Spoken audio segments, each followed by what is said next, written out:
Hello, Money Queens and listeners. Welcome to Women Behind the Millions. Let's meet the women behind the millionaires, the women supporting, guiding, celebrating women with their wealth. You will hear from women millionaires, how they got there, what they wish they had known, what got them to be a millionaire, the emotional side, the spiritual side, the practical side of wealth. You'll also get to meet the women behind the scenes helping make it happen. Let's dive into Women Behind the Millions. I am Jessica Weaver, your host, best-selling author of 3 books, wealth advisor, and founder of the Women's Wealth Boutique. Let's start meeting the women.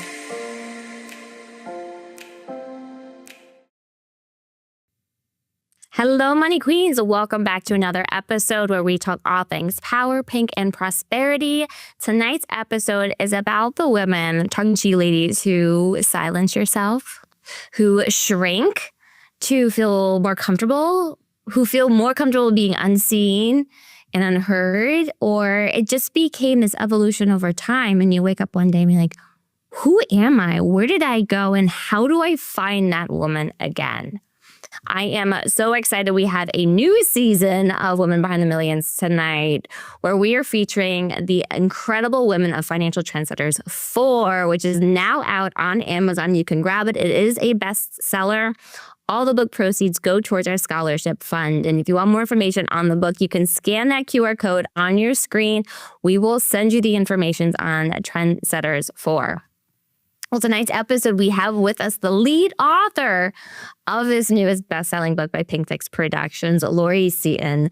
We met in November of 2025, I think it was November or October, at a women's event, and we hit it off. It was this intimate group of incredible, empowering women, and we started talking about it. We had a call afterwards and said, I think you would be an incredible lead author to bring these women together. And from there, she has just taken off with this book. We just had our Times Square billboard featuring all 5 of our Trendsetter books, including our children's book.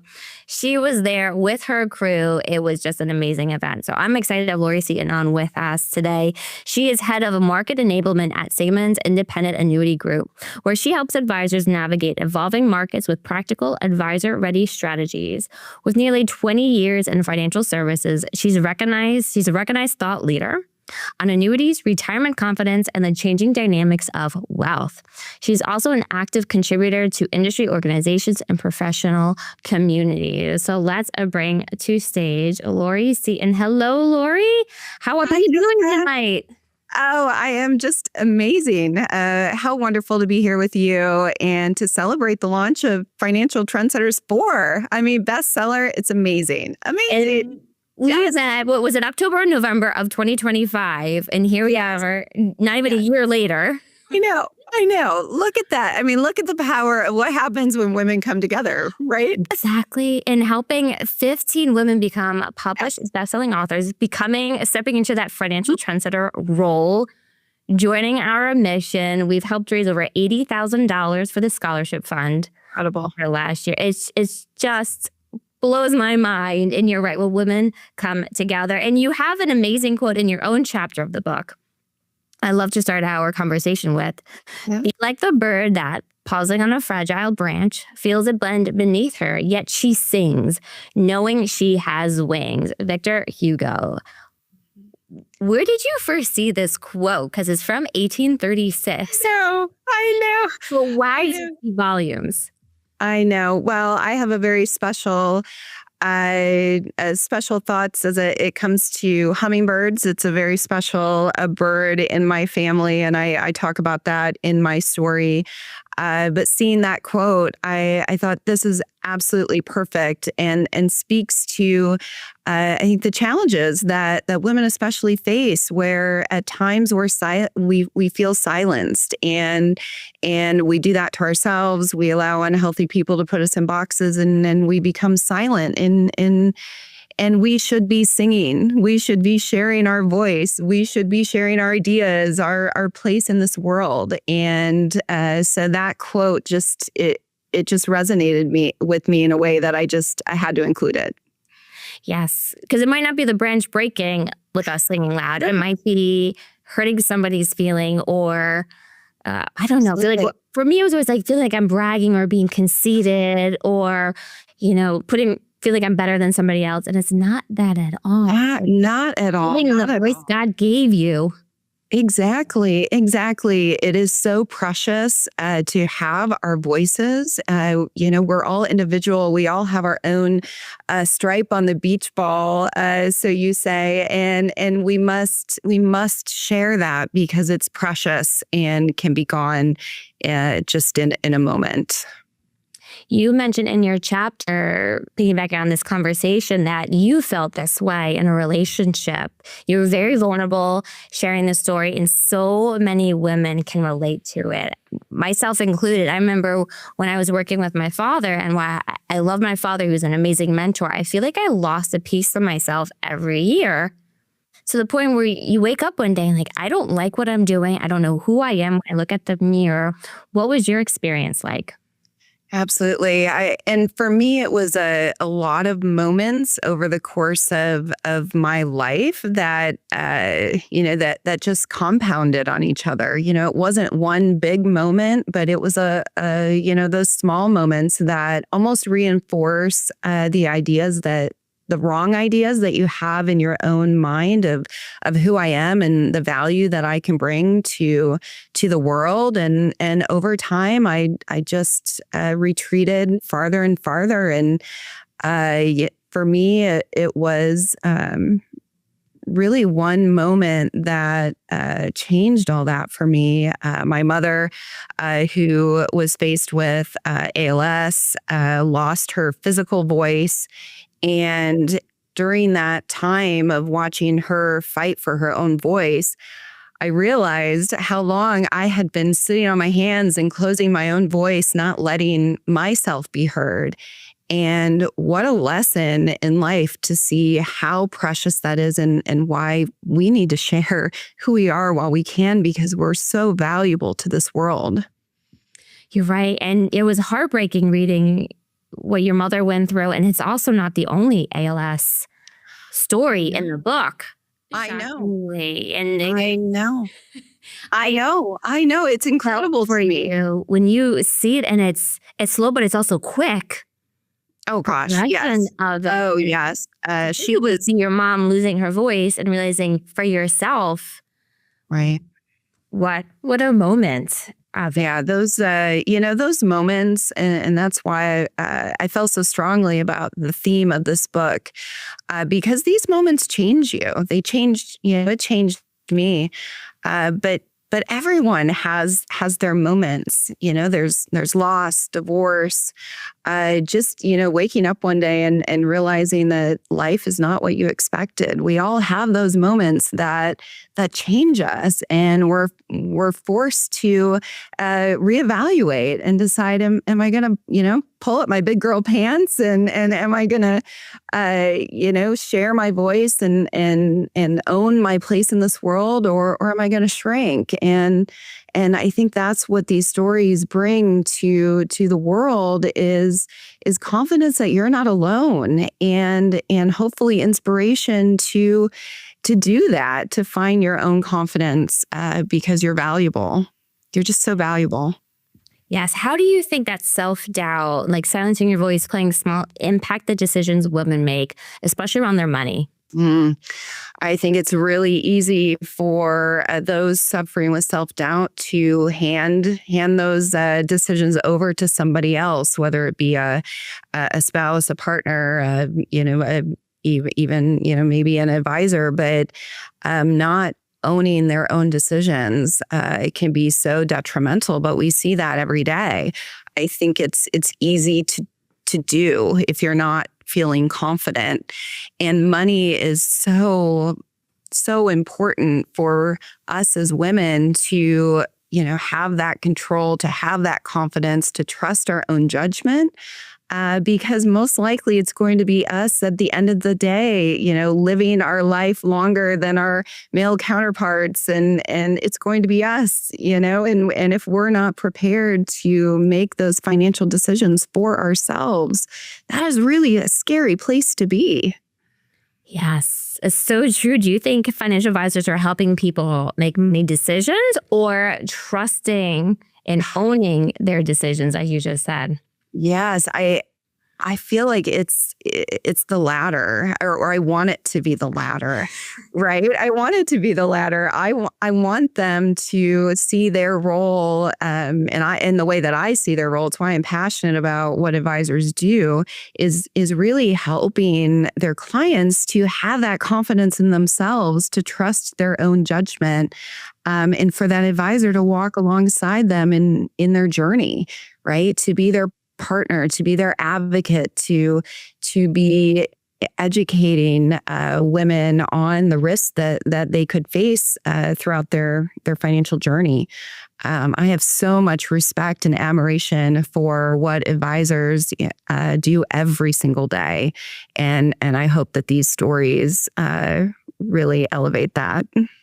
Yes, so true. You talk a lot in your book about your mother moving through life with grace.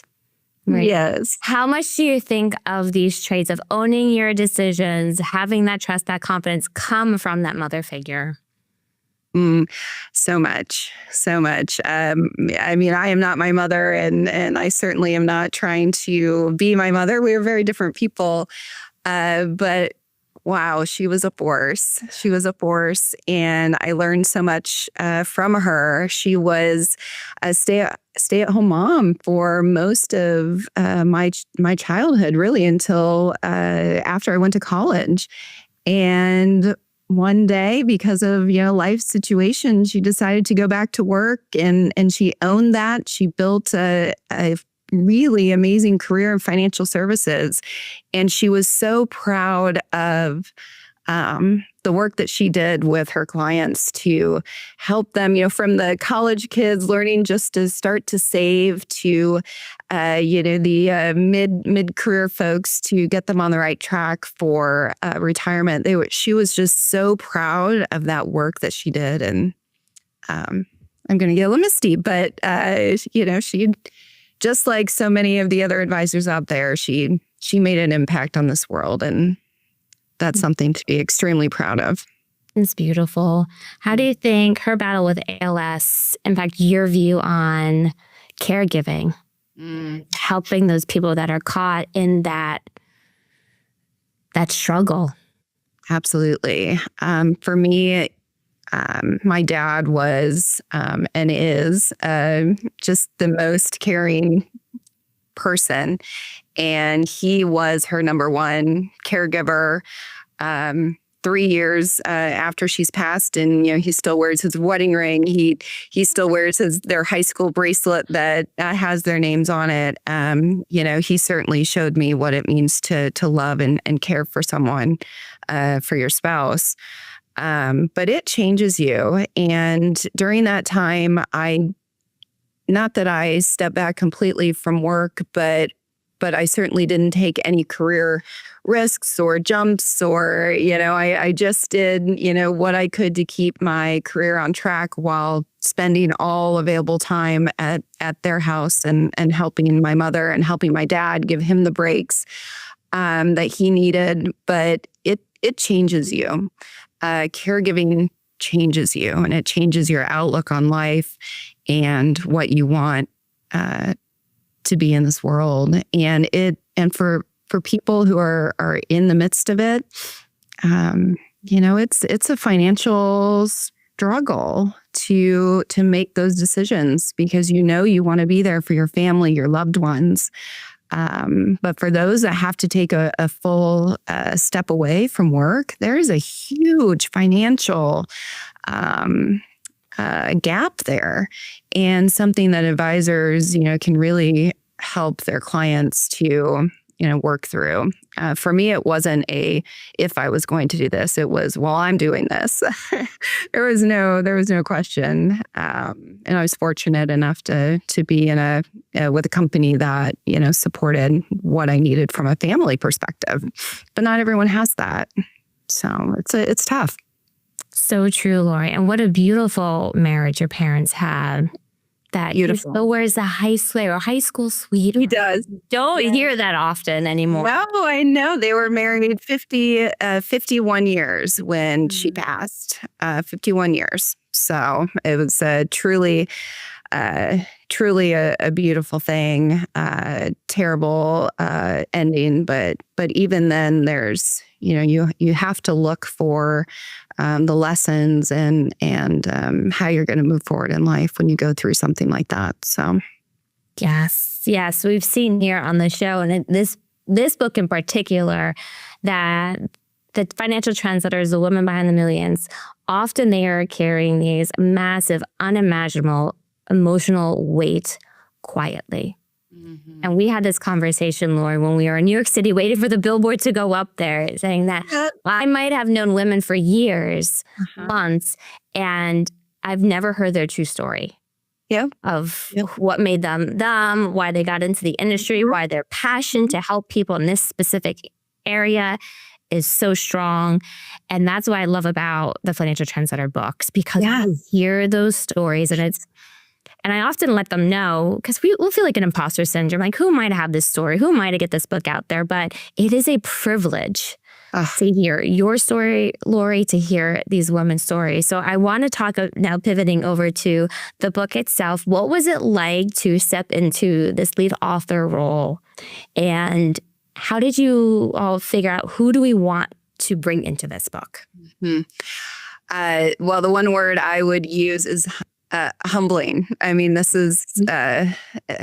I can't even express to you, Jessica, how humbling this experience has been, and how grateful I am for this opportunity. I knew immediately when you called me on that day, it was going to be a yes. I needed to be a part of this project, and I knew exactly what I wanted the book to say to the world. So thank you for this opportunity. And the authors, they all answered the call in a really big way.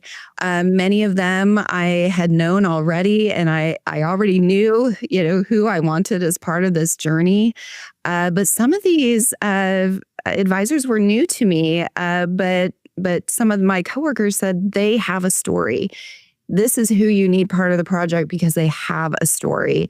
And every single lady I talked to, it was an immediate yes. I want to be a part of this project. I want to share, not because they were comfortable. I think we made them a little uncomfortable in the act. But man, they all answered the call, and they wanted to be a part of something special and bigger than themselves, and they wanted to make sure that this book was something that inspired others to share their own stories, because it matters, again, so much, and it's been such a special bucket list opportunity. You mentioned being in New York City, and I hosted an author dinner the night before the billboard, and while the billboard was amazing, sitting in this room, I cannot tell you, I got a little bit emotional. I was sitting at the table watching all of these women, many of whom they had never met in person before, and have this table full of these strong women that were sharing and engaging and connecting in a way that, we as women only do. But this project did this. It brought this amazing group of women together in a really unique way. And again, for that, I'm humbled. Humble. You did that, Lori. Well, I know. See, you did that. So when you say humble, but that speaks to the women who are part of this book. That they value the community, they value being together. They do, and I've gotten so many emails, calls, texts after that New York City event, and they feel very similarly, just the outpouring of, gratitude to be a part of this project that means something. You don't often see that, because to your point, we hide those stories, but it's in the stories that really show us, who we are and what we can bring to the world. So, yes. Amen. What, Lori, would you say to the young Lori who was silencing herself, what would you say to her if you could talk to her right now? You are enough. You are enough. Say the idea. Tell your truths. Be you. Don't hide because of some stupid person said something that, some unhealthy person said something or did something to make you question. Listen to your own voice. It's the right one. Quit hiding. It's the right one. Yes. So true. Yes. True. What are you looking forward to with this season of Women Behind the Millions and the book coming out, Financial Trendsetters 4? Oh gosh, what am I looking forward to? So many things. I think it's getting all of these stories out. Really, I can't wait to hear, the more of your episodes with all of these amazing authors, to have them share their stories, and for your listeners to hear and read what they have to say and what they've gone through and how they're using painful moments to not just overcome them, but thrive and use those experiences as a way to serve their clients better. I'm beyond thrilled to get that message out there and to see these ladies just shine. Yeah. I can't wait. There's stories, we talk about ALS, caretaking parents, widowhood at a very young age, divorce, starting over. There was a few of them starting their own practice while pregnant, which to me, how many times do we hear like, oh, when's a good time for me to do this, to have a kid or to start my practice? Like there never is that ideal perfect moment in your life, but they all have stepped up in their lives, and then they showed up for this book. They put it out there, which is incredible. I know. I just, yes, again, humbled, but just in awe of the raw vulnerability that each and every author brought to this book. There's not one that, that went safe. They went big. And it shows, and I can't wait for everyone to read that if they haven't done so yet. Yes. How about Lori? What wings of your own have you discovered about yourself lately? Going through this whole experience, bringing these women together, what wings have you discovered? I'm not sure if it was a discovery, but a reinforcement that relationships are everything, and it's what we do together that's so important. We do so much more when we band together, help each other, pull each other up, and so it's because of those relationships that this book has come to light, that that we're sitting here today building that relationship between you and I. And we can just do so much more when we help each other. There's enough room in this industry, in this world, for all of us. And I think women do a really great job of helping each other out. But it's just another reminder to keep doing that, right? There's enough here for everyone, and for everyone to help each other and to allow all voices. It's exciting. And it's a reinforcement of that. I love that. It says in the Bible, God loves a cheerful giver. Yeah. There's more than enough to give. Lori, we just have one more question for you. Our time has flown by. We can keep you here for so much longer, but are you ready for it? I am ready for it. Yes. What makes you a woman behind the millions? What makes you a woman behind the millions? Oh, what makes me a woman behind the millions? Women are so modest with this question. I could think of 1,000 reasons right now, Lori.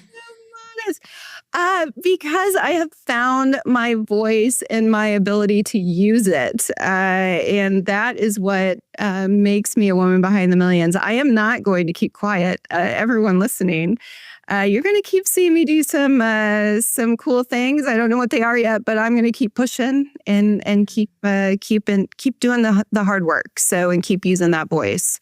And that's what's going to continue to make me one behind the millions. Amazing, Lori. And to think you're using that voice to get other women to use their voices. Yes. Yeah, paving the way forward. And that's what needs to happen. That's what makes you one behind the million. So thank you, Lori, so much for wanting to work on this project together, for stepping into that lead author role, bringing these incredible women together. And I cannot wait for all of you viewers to see these interviews with them, because they're going to blow you away. They're going to blow you away. So stay tuned next Thursday, 7 p.m. Eastern Standard Time, for another episode of Women Behind the Millions. And quick shout out, my new book, The Pink Code, is coming out in July. So you can scan that code, get the book bonuses early, get on the list, because it's coming out here for a beautiful summer read. So cool. That's awesome, Jess. Congratulations. Thank you. Thank you, Lori, so much for being part of here. Let's get Lori back up here on the screen for this. Go grab your copy of Financial Trendsetters 4, and we will see you all next week for another episode where we're interviewing these incredible trendsetters. Thank you, ladies. Thank you, Money Queens, for tuning in. We'll see you next week.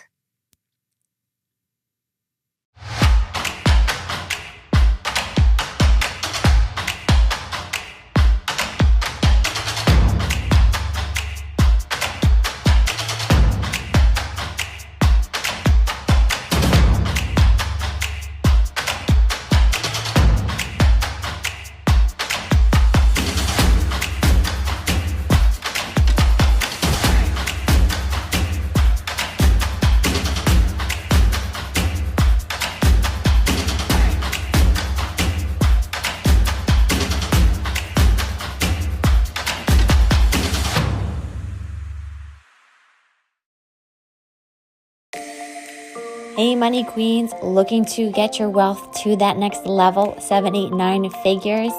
Follow us on Instagram at PinkFixMyMoney and at Women's Wealth Boutique for more millionaire money tips.